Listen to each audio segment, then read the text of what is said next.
कांग्रेस ने हरियाणा कौशल रोजगार निगम के खिलाफ मोर्चा खोल दिया है। कांग्रेस विधायकों ने संयुक्त प्रेस वार्ता कर हरियाणा कौशल रोजगार निगम के दफ्तर के बाहर 19 अगस्त को धरना देने का ऐलान कर दिया है। कांग्रेस विधायकों ने आरोप लगाया कि हरियाणा कौशल रोजगार निगम एक सरकारी दुकान की तरह काम कर रही है और प्रदेश के बच्चों का भविष्य खत्म किया जा रहा।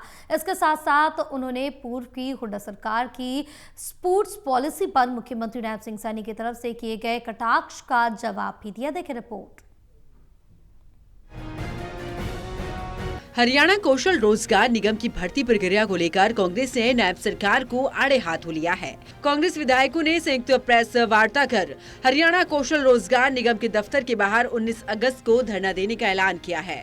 कांग्रेस विधायकों ने आरोप लगाया कि हरियाणा कौशल रोजगार निगम एक सरकारी दुकान की तरह काम कर रही है और प्रदेश के बच्चों का भविष्य खत्म किया जा रहा है। उन्होंने कहा कि सरकार जंतर मंतर छात्र आंदोलन से सीख ले और इस निगम को बंद करे।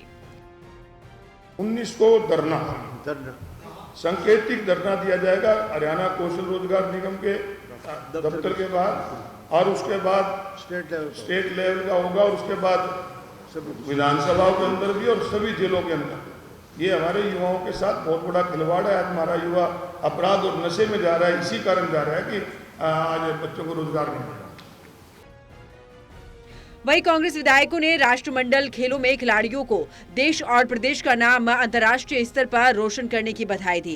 इसके साथ साथ उन्होंने पूर्व की हुड्डा सरकार की स्पोर्ट्स पॉलिसी पर भी मुख्यमंत्री नायब सिंह सैनी के द्वारा किए गए कटाक्ष का जवाब भी दिया। उन्होंने कहा कि पूर्व की हुड्डा सरकार में खिलाड़ियों को नौकरी की चिंता न हो, खिलाड़ी केवल खेल पर ध्यान दे, इसीलिए हम ये पॉलिसी लेकर आए थे। उन्होंने कहा कि हमारी खेल नीति के हिसाब से 2010 कॉमनवेल्थ गेम्स में भारत के 110 मेडल थे, कुल 38% हरियाणा के मेडल थे। हमारी स्पोर्ट्स नीति का परिणाम है कि रिजल्ट आ रहे हैं। उन्होंने आरोप लगाया कि आज खिलाड़ियों को सुविधा नहीं मिलती, पोल गिरने से खिलाड़ी जान गंवा रहे हैं। उन्होंने कॉमनवेल्थ 2030 खेलों में हरियाणा को सह मेजबान बनाए जाने की मांग भी की है। हरियाणा के खिलाड़ियों ने बहुत अच्छा प्रदर्शन किया, विशेष रूप से हमारी बेटियों ने बहुत अच्छा प्रदर्शन किया।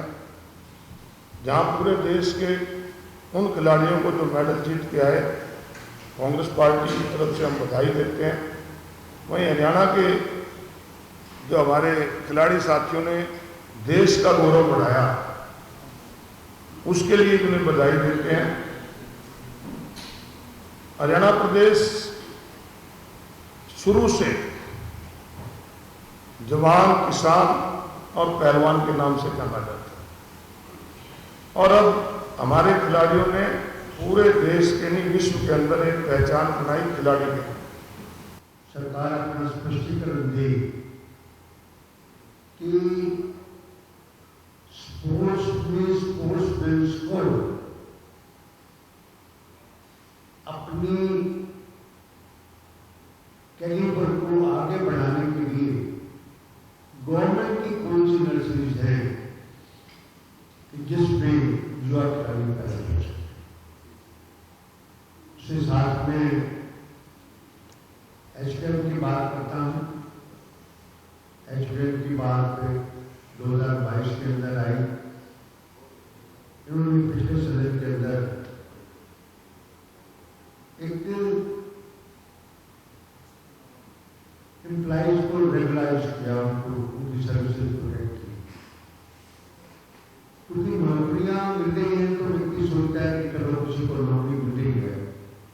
स्पोर्ट्स पॉलिसी जो थी उसी के तहत जो है हरियाणा में जो पदक लाओ पद पाओ जो नीति थी, उसके तहत स्पोर्ट्स पॉलिसी में मैं समझता हूं कि चाहे ओलंपिक की बात थी, चाहे कॉमनवेल्थ और एशियन की बात थी, ये 2013 अगस्त की पॉलिसी है जिसमें पूरी तरीके से खिलाड़ियों का प्रोत्साहन देने के लिए, उनको इनाम देने के लिए, उनको पद देने के लिए और उनको किस तरीके की सुविधाएं दी जाएंगी उसके बारे में पूरी तरीके से पॉलिसी है।